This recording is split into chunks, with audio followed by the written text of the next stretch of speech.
Miércoles 13 de agosto de 2025. Estamos al filo de las 10 de la noche en esta en vivo. Una emisión más del informativo El Pico del Águila, periodismo militante. Su servidor y amigo Silvano Ángeles Barrón, comunicólogo. Vamos a comentar la noticia de hoy. O las noticias de hoy, porque también hay otra noticia que esta vez sí se les quiero comentar. Pero vamos entrando en materia. Ustedes recordarán que el pasado 29 de febrero de este año, el gobierno de la Cuarta Transformación entregó a 29 capos de la droga al gobierno de los Estados Unidos. La mayoría de ellos estaban en proceso de entrega vía el juicio de extradición, o la ley de extradición, o el formato de la extradición. Y en esa ocasión se justificó dicha entrega porque, como dije, muchos de ellos estaban en proceso de extradición y la corrupta Suprema Corte, que ya tiene los días contados, les otorgaba amparos para que no fuesen extraditados y les otorgaba la libertad, dañando con esto a la sociedad mexicana, al pueblo mexicano. Eso fue y un basamento que se vuelve a argumentar en esta segunda entrega, en esta segunda exportación de criminales, digámoslo de manera chusca. Se vuelven a argumentar el mismo basamento jurídico legal que ahorita lo vamos pues a comentar. Y diciendo que, comentando que el 29 de febrero y 26 hoy, 13 de agosto, hace un total de 55 criminales de alta peligrosidad que estaban en diferentes penales de nuestra República Mexicana. Como ya lo dije, lo digo otra vez, estaban en proceso de ser extraditados y se volvía a tener el temor, aunque ya no le quedaba mucho a la Suprema Corte corrupta de Norma Piña, ¿verdad? Pero bueno, no desaparecía lo latente. Ya fue, por cierto, hoy su última sesión de la Suprema Corte. Pero se temía que estuviera latente el otorgamiento de amparos. Ya ven que antes de irse la Suprema Corte dio el último coletazo. La semana pasada le otorgó un amparo a este Barbaján, que fue presidente del Instituto Nacional Electoral, Lorenzo Córdoba Vianello, expresidente del INE, como dije, y él en 2015 había comentado de manera jocosa y burlona, así como discriminatoria, vía telefónica con otra persona, la manera en que trató a representantes indígenas de nuestro país. Creo que eran bueno, los llamó, él los trató de chichimecas, ¿eh? O sea, se burló. Bueno, eso le valió que fuera justamente catalogado, calificado de racista y discriminador, porque hizo mofa del modo de hablar de estos indígenas que fueron a comentar del proceso electoral de ese año. Él se mofó. Con eso quedando su imagen, como ya lo dije, una persona que discrimina a las etnias mexicanas, una persona que es racista y que además es burlona. Le faltó el respeto. Eso quedó consignado en los libros de primaria de este año, de este ciclo escolar, y la Suprema, como se había puesto, él había solicitado un amparo para que no se mencionara ese suceso discriminatorio de él en los libros de texto. Metió ese amparo y la Suprema Corte, el último coletazo que acabo de decir, lo dio al otorgarle el amparo a Lorenzo Córdoba para que sea borrado ese episodio que está en los libros de primaria. Creo que está en el libro de quinto año. Pero, ¿qué importa si está en el libro de tercero, de cuarto, de quinto, de sexto, o de segundo, de primero? Esa es una infamia que tiene que quedar registrada. Imaginen ustedes, perdón por desviarme un poquitito nada más, que Miramón y Mejía, los traidores que trajeron a Maximiliano de Habsburgo, que hubiera esta Suprema Corte en aquel tiempo, que se hubieran quejado porque los libros de historia mencionen sus nombres, o sus descendientes de ellos. No puedes ir contra la historia. Bueno, ese fue el último coletazo de la Suprema Corte, de otorgar el amparo a Lorenzo Córdoba para que sea borrado ese episodio donde queda expuesto como lo que es un racista, un discriminador, una persona sin escrúpulos que le faltó el respeto a algunas etnias mexicanas.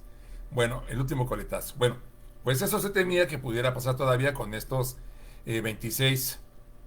Ya no son los capos de la droga, pero son líderes también de los cárteles de las drogas. No son ya gente de primera importancia, por decir así, como los 29 que se expulsaron, iba a decir que se exportaron, que se expulsaron el 29 de febrero. Pero bueno, siguen teniendo una alta peligrosidad. Y vamos a mencionar el basamento, pero vamos a leer la nota como viene. Nota 8 columnas en la jornada del día de hoy, miércoles 13 de agosto, como ya lo dije. Estamos pasadito de las 10, son las 10 de la noche con 13 minutos.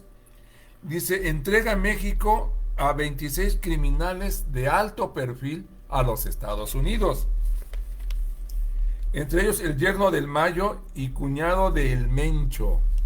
Entre estos personajes que entregó esta vez, el Departamento de Justicia de Estados Unidos reveló los nombres del segundo envío de delincuentes. Estaban en proceso de extradición, pero no se precisó la condición jurídica de su traslado. Eran un riesgo para la seguridad pública. Secretaría de Seguridad y Participación Ciudadana dijo esto, Larry Harfuch. No corren peligro de sentencia de muerte, que también se dice que esa fue una de las condiciones que puso el gobierno de la Cuarta Transformación para entregarlos a los Estados Unidos, para hacer eso que ellos llaman, el gobierno de la 4T, llaman expulsión de criminales de alta peligrosidad. En menos de 6 meses han sido enviados 55 delincuentes. Aquí ya están contando, como les dije anteriormente, los 29 capos entregados el 29 de febrero y los 26 que ha sido el día de hoy. O el día de ayer, más bien dicho. El día de ayer, 12 de agosto.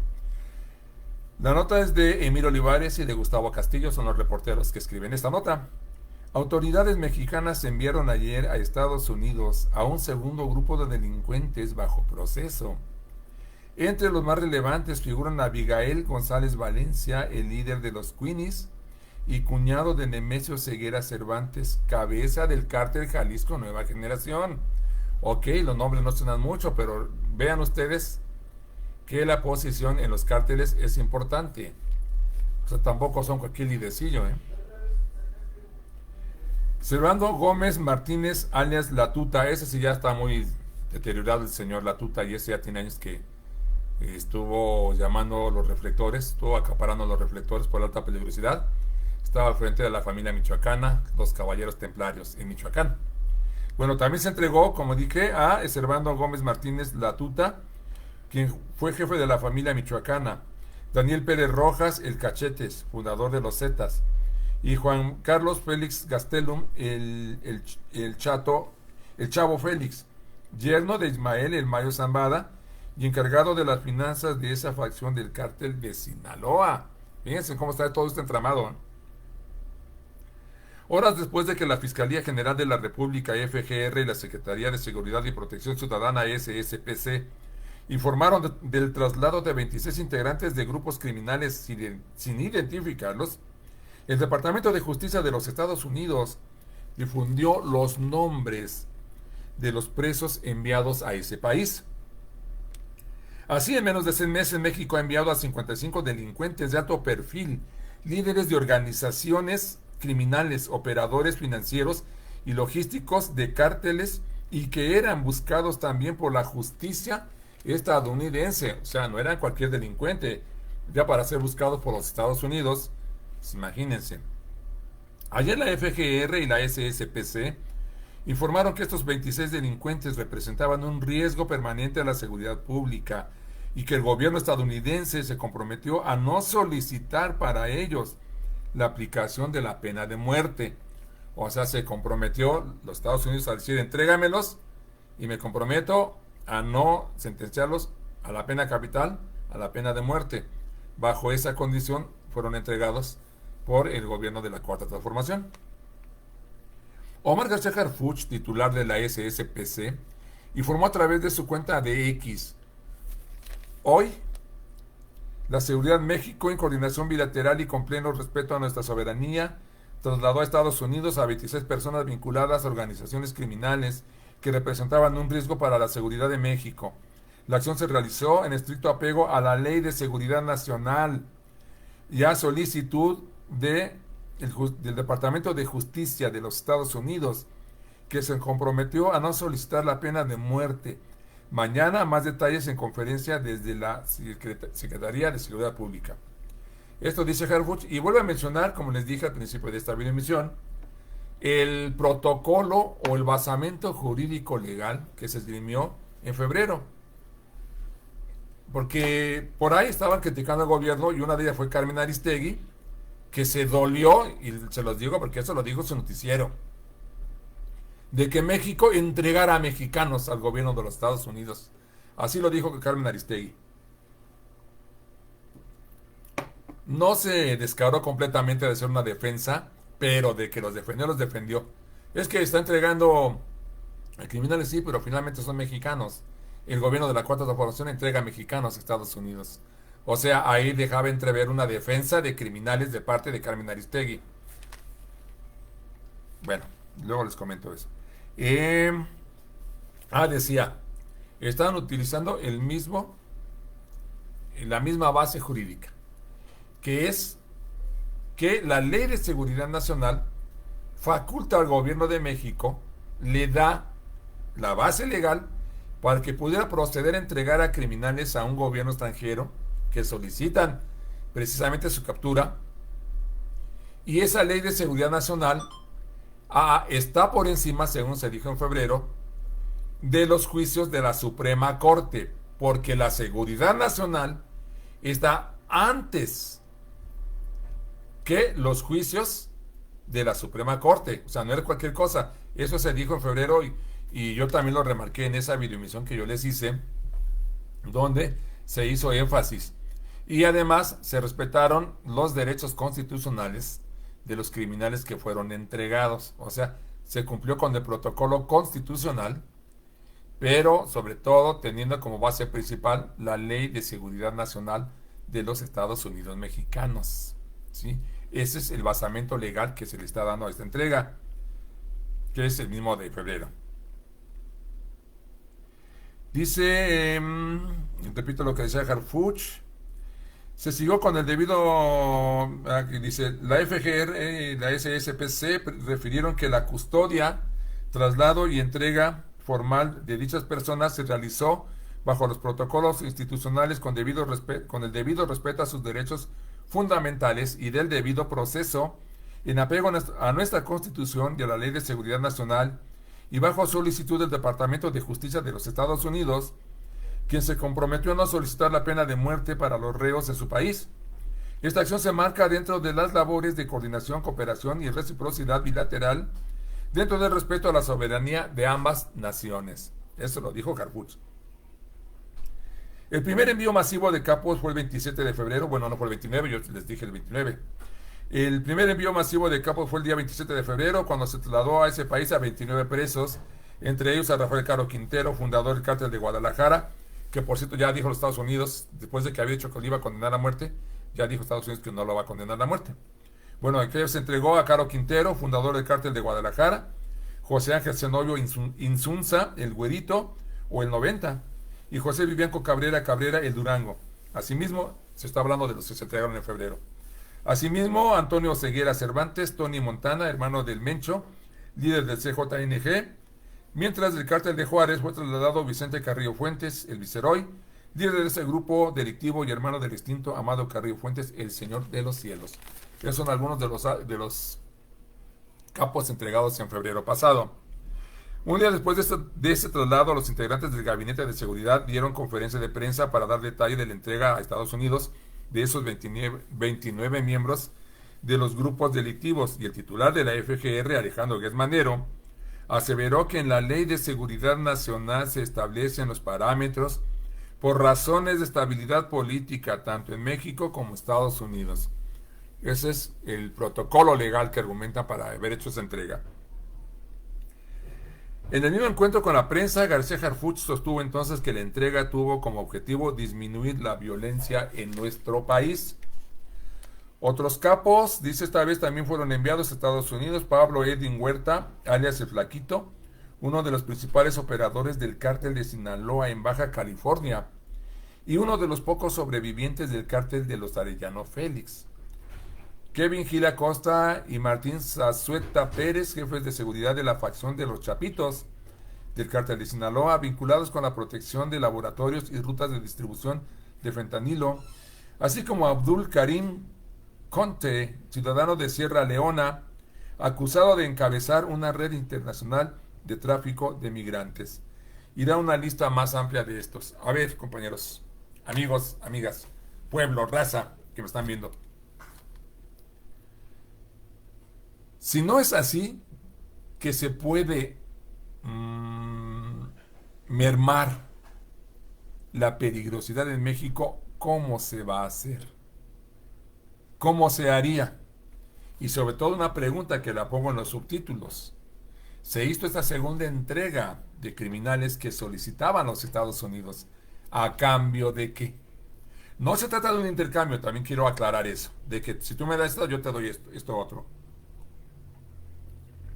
Porque la ley no puede ponerse en un papel de intercambio comercial, como si fueran unos mercachifes. Pero sí, en cierto sentido, en política, nada es casual. Aquí la pregunta es si va a haber algún compromiso de parte de los Estados Unidos. Porque no basta con reconocer como su embajador aquí en México lo está reconociendo, que México está haciendo un gran aporte al hacer esta entrega de criminales. No basta con reconocerlo.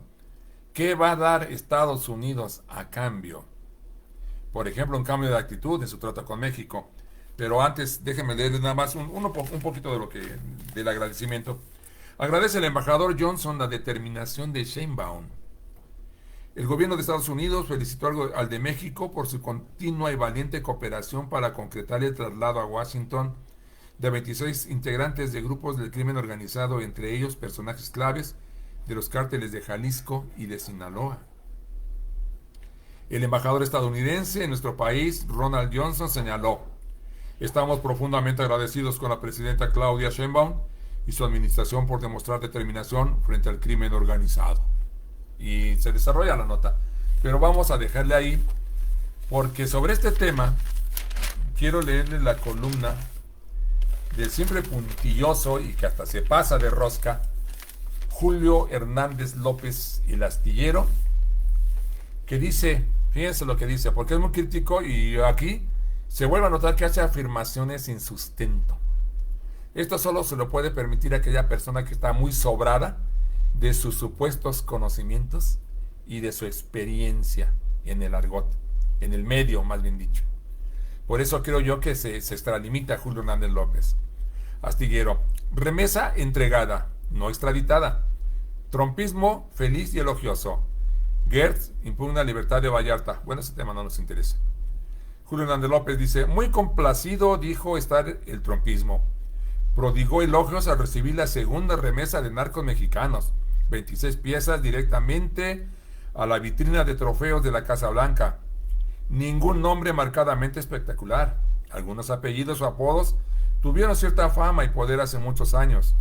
Otros formaron parte de estructuras operativas y bajo el mando de nombres más reconocidos. Pero todo vale a la hora de entregar haberes a la caja registradora con sede en Washington. Noten el sarcasmo, ¿no? Como decía, que creo que era Trino en sus caricaturas, nótese, ¿no? Entonces, nótese el sarcasmo de Julio Hernández López. Desde la embajada donde un sombrero tejano fue sustituido por una boina verde, se refiere a los embajadores, el que estuvo antes y el que está ahorita, se envió una felicitación a la presidenta Claudia Sheinbaum por su continua y valiente cooperación en el traslado de los 26 personajes, al recordar que a principios del año en curso hubo otra entrega masiva, 29 personas, entre ellas a Rafael Caro Quintero.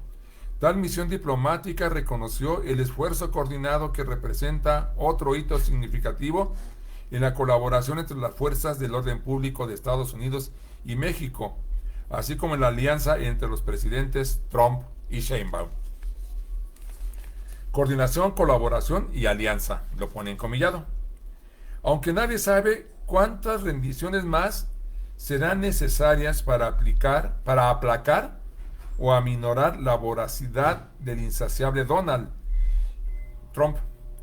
Y desde luego tampoco se sabe en lo inmediato si la aportación numérica de delincuentes explícitos implicará el freno temporal de la supuesta cacería inminente de políticos de Morena y aliados, incluso, según eso, de muy elevados niveles.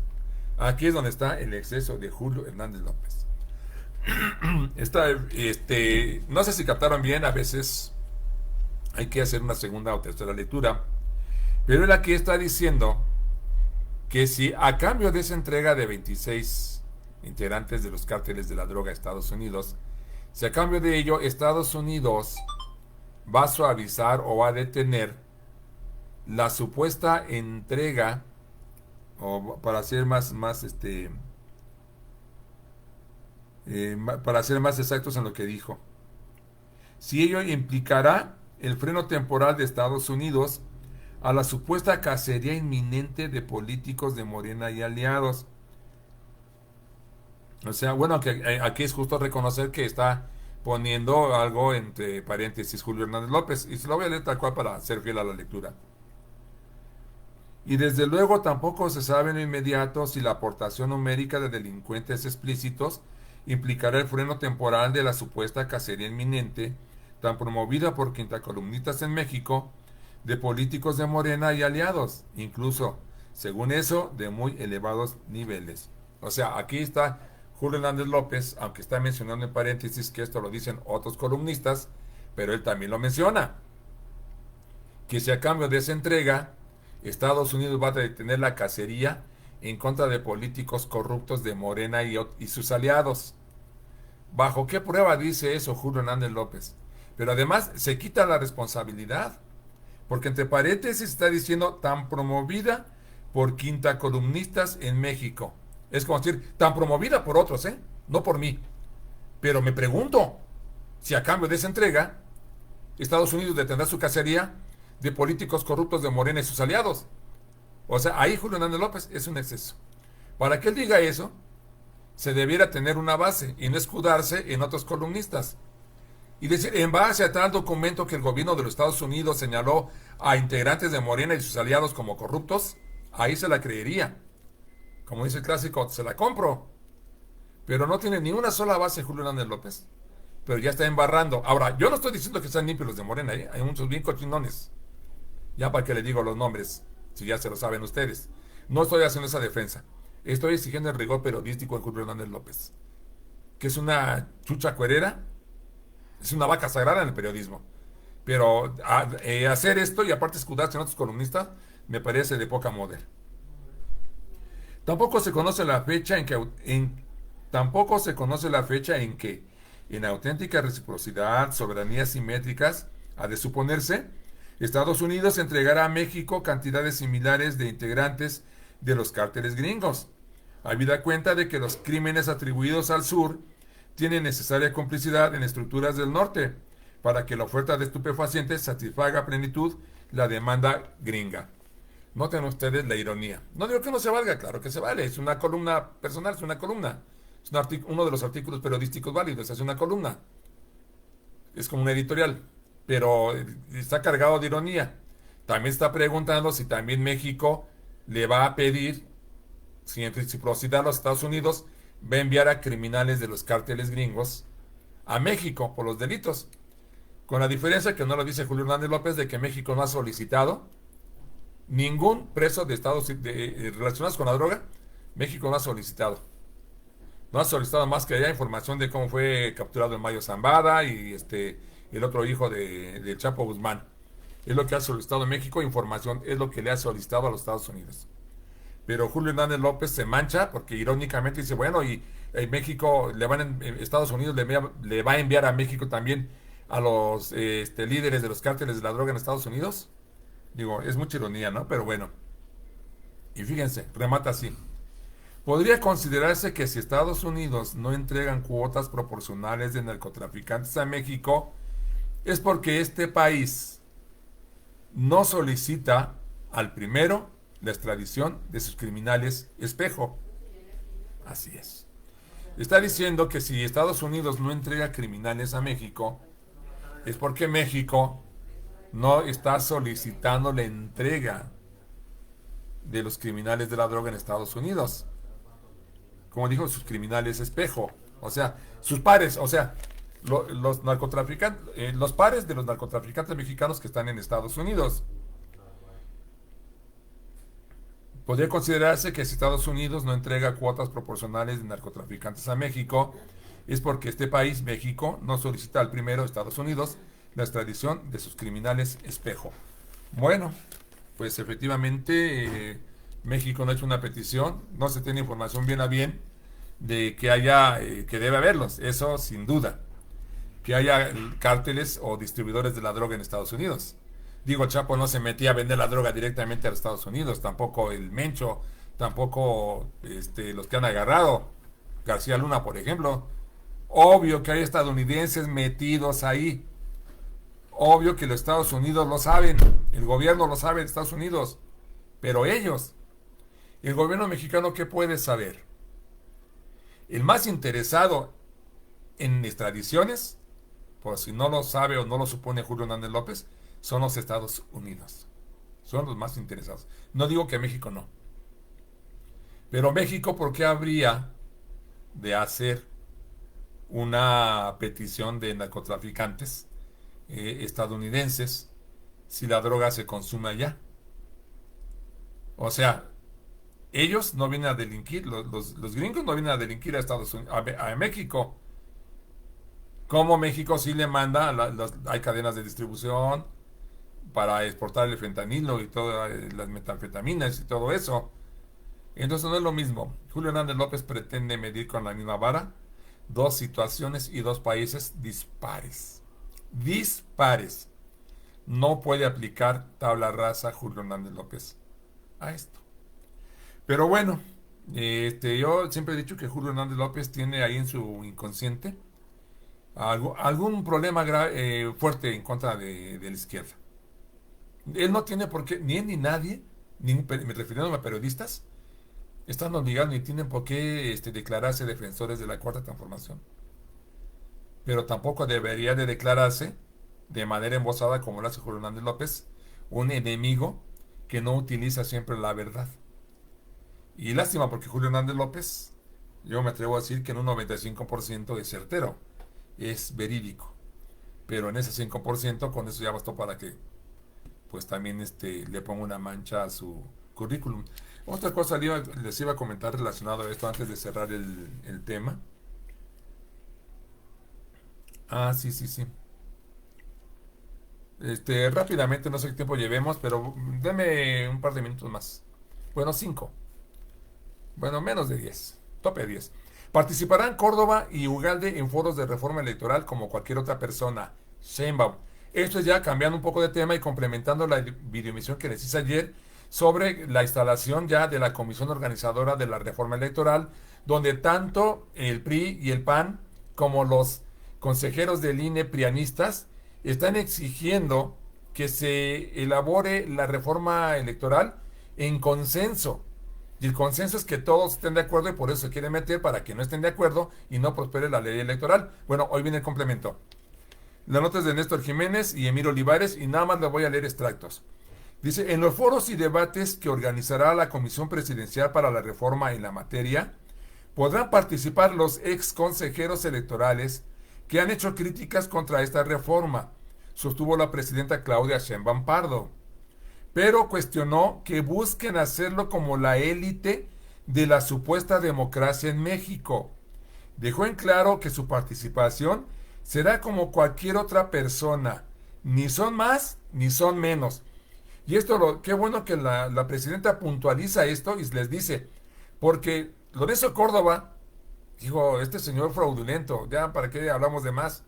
Luis Carlos Ugalde, este sujeto que yo recuerdo en el libro que leí de Felipe el Oscuro, él narra el episodio donde Felipe Calderón, no sé por qué se enoja con él, y Luis Carlos Ugalde era el presidente del entonces Instituto Federal Electoral en 2006. No recuerdo el enojo que narra creo que es Olga Gornal la que escribe Felipe el Oscuro, ese episodio donde se enoja Calderón y le manda diciéndose que a Luis Carlos Ugalde, y Luis Carlos Ugalde, palabra más, palabra menos, dice, ¿de qué me dice ese cabrón si yo lo hice presidente? Reconociendo que cambió los números electorales para hacer el fraude. Bueno, este tipejo, Luis Carlos Ugalde, y Lorenzo Córdoba Vianello, que también participó en el fraude de 2012, quieren participar como la élite dorada. Ah, como fueron presidentes del IFE y del INE. Ah, no, vamos a participar nosotros, que se nos reconozca en una posición de poder, de que estamos por encima de los demás opinantes. Por eso, la presidenta bien que les dijo, se los dijo bien claro. Dice, la presidenta Claudia Sheinbaum, en los foros y debates que organizará la Comisión Presidencial para la Reforma en materia electoral, podrán participar los ex consejeros electorales que han hecho críticas contra esta reforma, sostuvo la presidenta Claudia Sheinbaum Pardo, pero cuestionó que busquen hacerlo como la élite de la supuesta democracia en México. Dijo en claro que su participación será como cualquier otra persona, ni son más ni son menos. Ándeles, cachetadón, y no precisamente con guante blanco. Dice, tienen derecho a participar, va a haber foros, va a haber consultas. Claro, ellos se sienten superiores, se sienten que están por encima del pueblo de México y que debe considerarse su opinión como algo especial.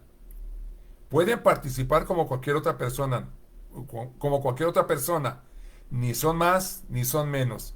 Como cualquier persona pueden tener su propuesta, señaló Sheinbaum Pardo en su conferencia de prensa matutina. Insistió en que nadie les niega la participación, pero ¿por qué ellos van a presentar una propuesta como si fueran una élite? La élite de la supuesta democracia en México.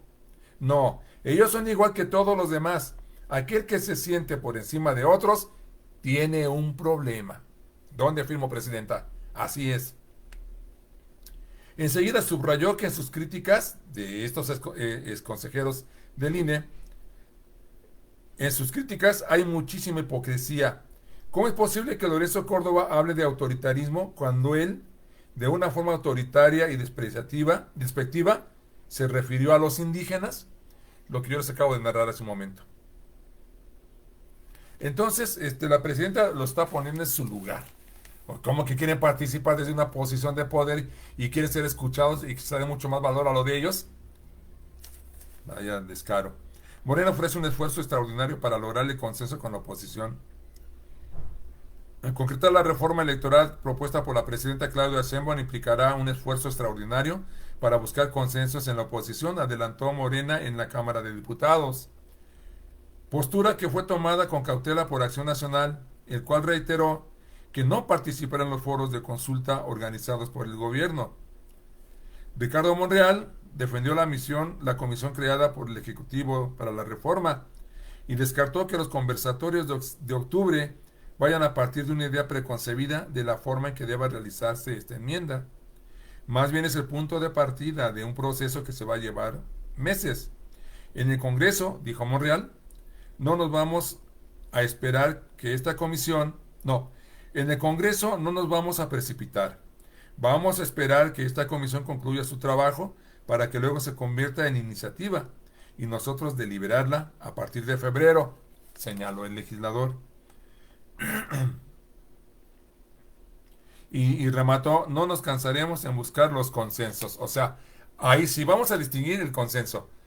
Es obvio y natural que Morena busque el consenso entre los diputados y senadores. Claro que sí. Pero el consenso que pide el PAN y los exconsejeros del INE y los expresidentes del INE y del IFE, ellos no pueden ser incluidos en un consenso en asambleas y debates abiertos. Es decir, esos foros y esas consultas que se van a llevar a cabo van a entregar un material en enero. Y ese material es donde quieren los exconsejeros del INE y del IFE, los consejeros actuales prianistas del INE y el PRI y el PAN es donde quieren meterle mano y quieren que ahí se haga consenso. No, ahí no. En la discusión y en la elaboración, Distingamos. En la elaboración de la iniciativa de reforma electoral no tiene que haber consenso. En la elaboración, en la discusión sí. Esa que se va a dar en el Congreso. Ahí que Morena, como acaba de decir Monreal, que busque consenso, no solo con sus aliados, el Partido Verde y el Partido del Trabajo, sino también con Movimiento Ciudadano, con el PRI y con el PAN. Está bien, que lo busque. No necesariamente quiere decir que se va a dar, porque en el Congreso se discute y se determina si no se logra el consenso a base de mayorías. Y la mayoría está con la cuarta transformación. Y esperamos que no se vaya a romper. Por separado, el coordinador panista Elías Lisha dijo que si bien espera que Morena cumpla la oferta de una reforma en consenso, insistió que su partido no acudirá a los foros de consulta. ¿Qué quiere decir esto? O sea, no vamos a participar en los foros de consulta porque despreciamos las consultas con el pueblo. Queremos el consenso en la Cámara. Eso dicen los sucios panistas. Ah, no van a participar en la discusión ni en los foros abiertos. Y otra van a dar su justificación. Ah, pero sí quieren que se forme consenso en algo que ellos no van a participar. No quieren participar y qué bueno. Si no quieren, es su problema. Pueden participar en los foros y en los debates. Y los materiales que surjan no tienen que ser por consenso, pero pueden participar. Ah, pero sí quieren que haya consenso en la Cámara de Diputados y en la Cámara de Senadores. Miren qué chingones, ¿no? ¿Y tu paleta de qué la quieres, Lisha? Dice, no nos vamos a prestar a ser adorno de una foto, pero no renunciamos a la posibilidad de construir reglas más justas en torno a la participación ciudadana. Reiteró sus críticas a la Comisión Presidencial para la Reforma. O sea, miren qué chingones, ¿no? O sea, son unos cínicos, son unos cinicazos desvergonzados. No quieren participar. O sea, con ellos sí muestran desprecio al pueblo y lo que pueda opinar el pueblo y lo que pueda decidir el pueblo en esos foros, consultas y debates o asambleas ciudadanas. Ahí no quieren porque no les interesa escuchar al pueblo. Ellos lo que les interesa es llegar a acuerdos y cochupos en la Cámara de Diputados y en la Cámara de Senadores. Pues miren, se la van a pelar. Ya casi va a ser la roque señal. Pero bueno, hasta ahí quedan las cosas en la cuestión electoral. Insisto, la presidenta ya les dio con la puerta en la nariz a los exconsejeros del IFE y del INE, Luis Carlos Ugalde y Lorenzo Córdoba, que quiere meter un documento como expresidentes de estos organismos electorales y que les den un valor por encima de lo que va a opinar el pueblo mexicano. ¿Saben qué? Pues se van a inflar burros por sálvase a la parte, porque van a participar como un ciudadano cualquiera. Y eso se los dijo la presidenta, salvo lo de inflar burros por cierta parte, eso lo digo yo. Allá los mando yo. Y pues Monreal está diciendo bien que no se van a precipitar en el Congreso, que hay meses para organizar los foros, para escuchar y finalmente van a buscar el consenso en las cámaras. Si se da, que bueno, y si no, pues, ni modo, tendrá que ponerse a votación. Y aún así el PAN se pone de soberbio y se pone de cínico. Bueno amigos, eso fue todo por esta emisión en vivo. Hay muchos temas que comentar, pero miren, ya mejor lo dejamos así, porque la verdad es que ayer estaba muy cansado y estaba yo bostezando, disculpen ustedes, eso fue el día de ayer, pero ya antes de que se note más el cansancio, vámonos a descansar. Me dio gusto estar con ustedes, que me vean a través de las pantallas de sus celulares, de sus tabletas o de sus computadoras. Hay que estar atentos a esto. Es muy interesante lo que se sigue sucediendo en los tiempos de la cuarta transformación, que como dijo nuestro presidente, se viven tiempos interesantes. Buen descanso, hasta mañana.